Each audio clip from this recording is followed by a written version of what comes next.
Hello friend, good morning. আর তোমরা দেখছো তোমাদেরই প্রিয় channel exam guide by Nitu. রেলের আরেকটি জিকে ক্লাসে তোমাদের জানাই স্বাগত এবং অভিনন্দন।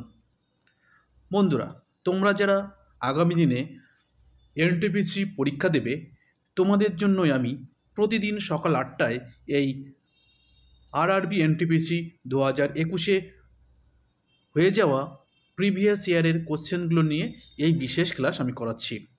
আজকে করাবো 15 নম্বর ক্লাস, যেটি 7ই মার্চ প্রথম শিফটে হয়েছিল। তো বন্ধুরা, তোমরা যারা এখনও পর্যন্ত চ্যানেলটি সাবস্ক্রাইব করোনি, তো বলবো অবিলম্বে চ্যানেলটি সাবস্ক্রাইব করে নেবে, আর ভিডিওটা ভালো লাগলে লাইক করবে, বন্ধুদের সঙ্গে শেয়ার করবে। তো চলো শুরু করছি আজকের প্রশ্নপত্রগুলো। প্রথম প্রশ্ন দেখো, বলেছে কোন ভারতীয় নেতার জন্মদিন পালন করতে 11ই নভেম্বর জাতীয় শিক্ষা দিবস পালন করা হয়?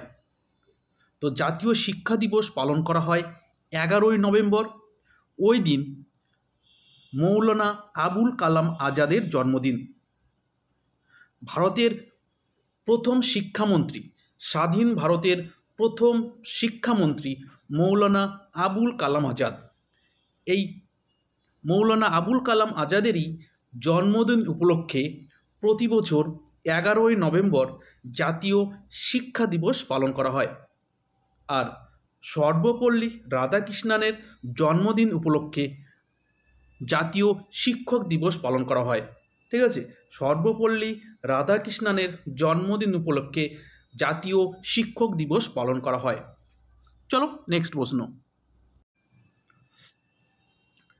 4টি শব্দ দেওয়া হয়েছে, যার মধ্যে 3টি কোনো না বা কোনোভাবে একই রকম এবং একটি ভিন্ন।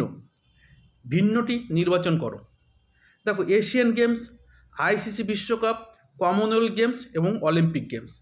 তো এর মধ্যে আলাদা কিন্তু আইসিসি বিশ্বকাপ, আইসিসি ক্রিকেট বিশ্বকাপ, এটা কিন্তু আলাদা। দেখো, এশিয়ান গেমস, কমনওয়েলথ গেমস এবং অলিম্পিক গেমসে এখানে কিন্তু একাধিক খেলা অন্তর্ভুক্ত। ঠিক আছে, এশিয়ান গেমস, কমনওয়েলথ গেমস এবং অলিম্পিক গেমসে একাধিক খেলা রয়েছে। আর আইসিসি ক্রিকেট বিশ্বকাপে শুধুমাত্র ক্রিকেট খেলাটাই হয়ে থাকে। ঠিক আছে, চলো নেক্সট। ভারতীয় ইতিহাসে 22শে জুলাই 1947-এর গুরুত্ব কী? তো 1947 সালের 22শে জুলাই এই দিন বর্তমান জাতীয় পতাকা গৃহীত হয়েছে। ঠিক আছে, আমাদের জাতীয় পতাকা 22শে জুলাই 1947 সালে গৃহীত হয়েছিল। সেই জন্য 22শে জুলাই 1947 বিশেষ গুরুত্বপূর্ণ। অক্টোবর 2019 সালের নিম্নলিখিত ক্রিকেটারদের মধ্যে কে 100টি টি-20 আন্তর্জাতিক ম্যাচ খেলা প্রথম ভারতীয় ক্রিকেটার হয়েছেন? প্রথম ভারতীয় হিসাবে কে আন্তর্জাতিক টি-20তে 100টি ম্যাচ খেলেছেন? তো সঠিক উত্তর হবে হরমনপ্রীত কৌর। হরমনপ্রীত কৌর তিনি প্রথম ভারতীয় ক্রিকেটার হিসাবে টি-20তে 100টি ম্যাচ খেলেছে। সোডা ওয়াটারের মতো বায়ুযুক্ত জলে দ্রবণ হিসাবে কোন গ্যাস থাকে? সোডা ওয়াটারের মতো বায়ুযুক্ত জলে দ্রবণ হিসাবে থাকে কার্বন ডাই অক্সাইড। ঠিক আছে, সোডা ওয়াটারের মতো বায়ুযুক্ত জলে দ্রবণ হিসাবে থাকে কার্বন ডাই অক্সাইড। পরবর্তী প্রশ্ন, এলেনর রুজভেল্ট, যিনি মানবাধিকারের সর্বজনীন ঘোষণাপত্র বা universal declaration of human rights এর চেয়ারপারসন ছিলেন, তিনি কোন দেশের ছিলেন? তো এই এলেনর রুজভেল্ট তিনি মার্কিন যুক্তরাষ্ট্রের লোক ছিলেন। ঠিক আছে, এলেনর রুজভেল্ট যিনি মানবাধিকার সর্বজনীন ঘোষণাপত্রের চেয়ারপারসন ছিলেন, তিনি মার্কিন যুক্তরাষ্ট্রের বাসিন্দা ছিলেন। মুদ্রাস্ফীতির পরিপ্রেক্ষিতে সিপিআই বলতে কী বোঝায়? তো মুদ্রাস্ফীতির পরিপ্রেক্ষিতে সিপিআই বলতে বোঝায় consumer price index. Consumer price index. ঠিক আছে, পরবর্তী প্রশ্ন, সম্রাট আকবরের সমাধি কোন শহরে অবস্থিত? সম্রাট আকবরের সমাধিস্থল রয়েছে আগ্রা শহরে। আগ্রা শহরে সম্রাট আকবরের সমাধিস্থল রয়েছে। জাতিসংঘ যে সম্মেলনে বিশ্বব্যাংক ও তার সহযোগী প্রতিষ্ঠান আন্তর্জাতিক মুদ্রা তহবিল গঠন করে, তো বিশ্বব্যাংক এবং আন্তর্জাতিক মুদ্রা তহবিল গঠন করে কোন সম্মেলনে? তো সঠিক উত্তর হবে ব্রেটন উডস সম্মেলনে। ব্রেটন উডস সম্মেলনে বিশ্বব্যাংক এবং আন্তর্জাতিক মুদ্রা তহবিল গঠন করে জাতিসংঘ। পরবর্তী প্রশ্ন, ভারত সরকার কখন ডাইরেক্ট বেনিফিট ট্রান্সফার বা ডিবিটি চালু করেন? তো ভারত সরকার 1 জানুয়ারি 2013 সালে ডাইরেক্ট বেনিফিট ট্রান্সফার চালু করেন। বিখ্যাত তামিল মহাকাব্য মণিমেকালাই কে রচনা করেন? বিখ্যাত তামিল মহাকাব্য মণিমেকালাই এটি রচনা করেন সত্যানার। ঠিক আছে, সত্যানার রচনা করেন। তো সঠিক উত্তর হবে সত্যানার। পরবর্তী প্রশ্ন, IBM এর সম্পূর্ণ নাম কি? তো IBM এর সম্পূর্ণ নাম ইন্টারন্যাশনাল বিজনেস মেশিন। ঠিক আছে, ইন্টারন্যাশনাল বিজনেস মেশিন। পরবর্তী প্রশ্ন, কোন রাজবংশের সময়ে তাঞ্জোর চিত্রের উদ্ভব হয়েছিল? তো তাঞ্জোর চিত্রের উদ্ভব হয়েছিল চোল রাজবংশের সময়। চোল রাজবংশের সময়ে তাঞ্জোর চিত্রের উদ্ভব হয়েছিল। পরবর্তী প্রশ্ন, ওয়েব পেজের প্রসঙ্গে SEO বলতে কি বোঝায়? তো ওয়েব পেজের প্রসঙ্গে SEO বলতে বোঝায় সার্চ ইঞ্জিন অপটিমাইজেশন। ঠিক আছে, সার্চ ইঞ্জিন অপটিমাইজেশন এটা হলো SEOর সম্পূর্ণ রূপ।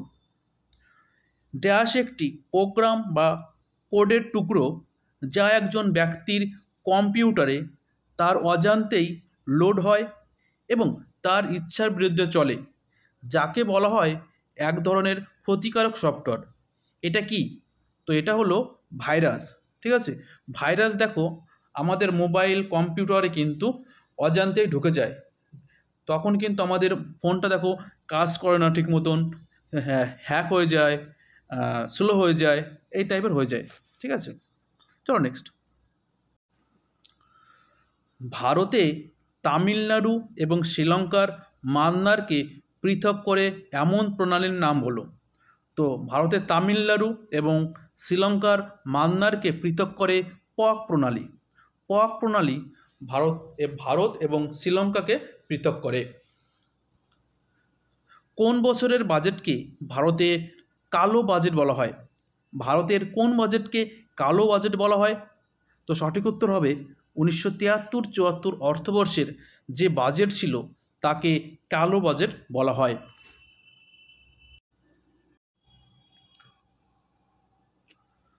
কঙ্গো গণতান্ত্রিক প্রজাতন্ত্রের কঙ্গো নদীর উপর কোন বাঁধটি 40,000 মেগাওয়াট পর্যন্ত বিদ্যুৎ উৎপাদনের ক্ষমতা রয়েছে?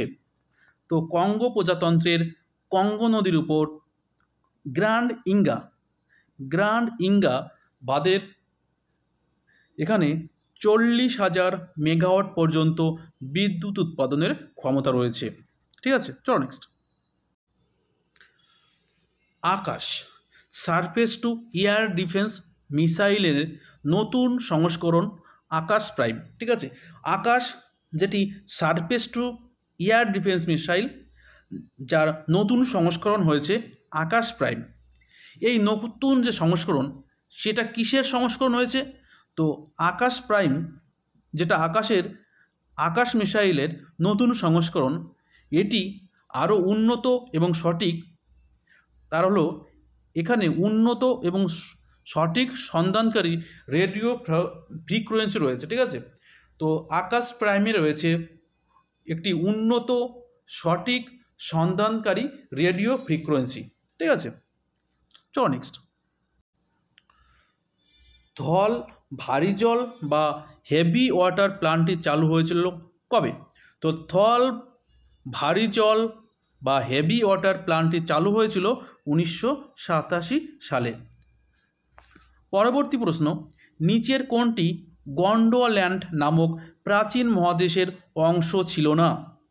তো নিচের মধ্যে ফ্রান্স কিন্তু প্রাচীন গন্ডোয়াল্যান্ডের অংশ ছিল না।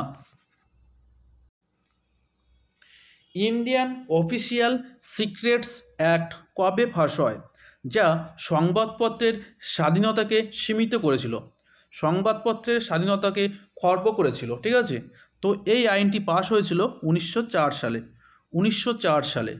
ঠিক আছে, লর্ড কার্জনের শাসনকালে। ইন্ডিয়ান অফিসিয়াল সিক্রেট অ্যাক্টস, যা সংবাদপত্রের স্বাধীনতাকে সীমিত করেছিল, এটি পাস হয়েছিল 1904 সালে। ক্ষুদ্রান্তের ভেতরের দেয়ালে হাজার হাজার আঙুলের মতো প্রবৃদ্ধি রয়েছে, এগুলোকে বলা হয় কি? তো এগুলোকে বলা হয় ভিলি। ঠিক আছে, ক্ষুদ্রান্তের ভেতরে দেয়ালে হাজার হাজার আঙুলের মতো প্রবৃদ্ধি রয়েছে, এগুলোকে বলা হয় ভিলি। জলবায়ু পরিবর্তনের প্রেক্ষাপটে জিএইচজি এর সম্পূর্ণ রূপ কি? জিএইচজি এর সম্পূর্ণ রূপ green house gas. Green house gas, এটা হচ্ছে জিএইচজি এর সম্পূর্ণ রূপ। জুলাই 2019 সালে যুব বিষয়ক ও ক্রীড়া মন্ত্রক কোন টেনিস খেলোয়াড়কে অর্জুন পুরস্কার 2018 দিয়ে ভূষিত করা হয়েছিল? তো সঠিক উত্তর হবে রোহন বোপন্না। রোহন বোপন্নাকে 2019 সালে এই অর্জুন পুরস্কার দেওয়া হয়েছিল। স্বাধীনতার সময় ব্রিটিশ ভারত ছিল ড্যাশ দেশীয় রাজ্য নিয়ে গঠিত। তো তখন স্বাধীনতার সময় ব্রিটিশ ভারত 565টি দেশীয় রাজ্য নিয়ে গঠিত ছিল। ঠিক আছে, 565টি দেশীয় রাজ্য নিয়ে গঠিত ছিল স্বাধীনতার সময় ব্রিটিশ ভারত। বৃহত্তম প্রাকৃতিক উষ্ণ প্রস্রবণ ফ্রাইং প্যান লেক কোন দেশে অবস্থিত? তো বৃহত্তম প্রাকৃতিক উষ্ণ প্রস্রবণ ফ্লাই প্যান লেক, এটি নিউজিল্যান্ডে অবস্থিত। ঠিক আছে, নিউজিল্যান্ডে অবস্থিত ফ্রাই প্যান লেক। নিউক্লিয়াস এবং কোষের ঝিল্লির মধ্যে একটি জেলির মতো পদার্থকে বলা হয় কি? নিউক্লিয়াস এবং কোষের ঝিল্লির মধ্যে একটি জেলির মতো পদার্থকে বলা হয় সাইটোপ্লাজম। ঠিক আছে, নিউক্লিয়াস এবং কোষের ঝিল্লির মধ্যে জেলির মতন পদার্থকে বলা হয় সাইটোপ্লাজম। কোনটি প্রতি পরিবারকে বছরে 100 দিনের মজুরি কর্মসংস্থানের নিশ্চয়তা দেয়? তো সঠিক উত্তর হবে মহাত্মা গান্ধী জাতীয় গ্রামীণ কর্মসংস্থান গ্যারান্টি আইন। এটি ভারতীয় পার্লামেন্টে 2005 সালে পাশ হয়েছিল এবং 2006 থেকে কিন্তু কার্যকর হয়েছিল। 2006 ফেব্রুয়ারি থেকে এই মহাত্মা গান্ধী জাতীয় গ্রামীণ কর্মসংস্থান গ্যারান্টি আইন কার্যকর হয়েছিল। ভারতে সংবিধান দিবস কবে পালিত হয়? তো ভারতে সংবিধান দিবস পালন করা হয় 26শে নভেম্বর। 26শে নভেম্বর ভারতের সংবিধান দিবস পালন করা হয়। তার কারণ হচ্ছে 1949 সালের 26শে নভেম্বর এই দিনটি ভারতীয় সংবিধান গৃহীত হয়েছিল। ঠিক আছে, ভারতীয় সংবিধান গৃহীত হয়েছিল 1949 সালের 26শে নভেম্বর।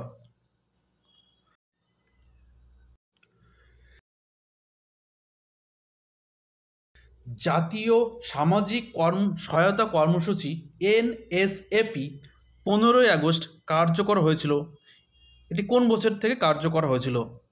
তো সঠিক উত্তর হবে 1995 সালে। জাতীয় সামাজিক সহায়তা কর্মসূচি 1995 সালের 15ই আগস্ট থেকে কার্যকর হয়েছিল। ডান্ডি মার্চ ছিল গুজরাটের সবরমতী আশ্রম থেকে লবণের খনি পর্যন্ত পায়ে হেঁটে ড্যাশ মাইলের যাত্রা। তো ডান্ডি মার্চ, যেটি মহাত্মা গান্ধী শুরু করেছিল 1930 সালের 12 মার্চ এটি গুজরাটের সবরমতী আশ্রম থেকে লবণ খনি পর্যন্ত পায়ে হেঁটে। এটা ছিল 240 মাইল, ঠিক আছে, 240 মাইল। নিম্নলিখিত মাইক্রো নিউট্রিয়েন্টগুলির মধ্যে কোনটি থাইরয়েড গ্রন্থির স্বাভাবিক কার্যকারিতার জন্য অপরিহার্য? তো সঠিক উত্তর হবে আয়োডিন, ঠিক আছে, সঠিক উত্তর হবে আয়োডিন। ব্রিটিশরা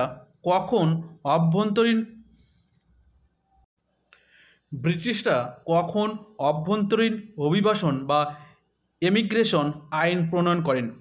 তো সঠিক উত্তর হবে 1859 সালে, ঠিক আছে, এমিগ্রেশন। পরবর্তী প্রশ্ন, পৃথিবী বা মধ্যাকর্ষণ শক্তির প্রক্রিয়ায় যথাক্রমে অঙ্কুর এবং শিকড়ের ঊর্ধ্বমুখী এবং নিম্নগামী বৃদ্ধিকে বলা হয় কি? তো সঠিক উত্তর হবে জিওট্রপিজম, ঠিক আছে, সঠিক উত্তর হবে জিওট্রপিজম। পরবর্তী প্রশ্ন, 2024-25 সালের জন্য অডিট ব্যুরো অফ সার্কুলেশন এর চেয়ারম্যান হিসেবে কে নির্বাচিত হয়েছেন? তো এটা কিন্তু আমি আপডেট করে দিয়েছি। তো সঠিক উত্তর হবে রিয়াদ ম্যাথু। কে বলেছিলেন ভারতের একমাত্র ভরসা জনগণের কাছ থেকে? উচ্চবিত্তরা শারীরিক ও নৈতিকভাবে মৃত। তো এটি বলেছিলেন কে? স্বামী বিবেকানন্দ। স্বামী বিবেকানন্দ বলেছিলেন ভারতের একমাত্র ভরসা জনগণের কাছ থেকে, উচ্চবিত্তরা শারীরিক এবং নৈতিকভাবে মৃত। তো বন্ধুরা, ভিডিওটা এই পর্যন্তই। ভিডিওটা ভালো লাগলে লাইক করবে, অন্যদের সঙ্গে শেয়ার করবে। আবার আগামীকাল দেখা হচ্ছে সকাল ঠিক 8টায়। ধন্যবাদ।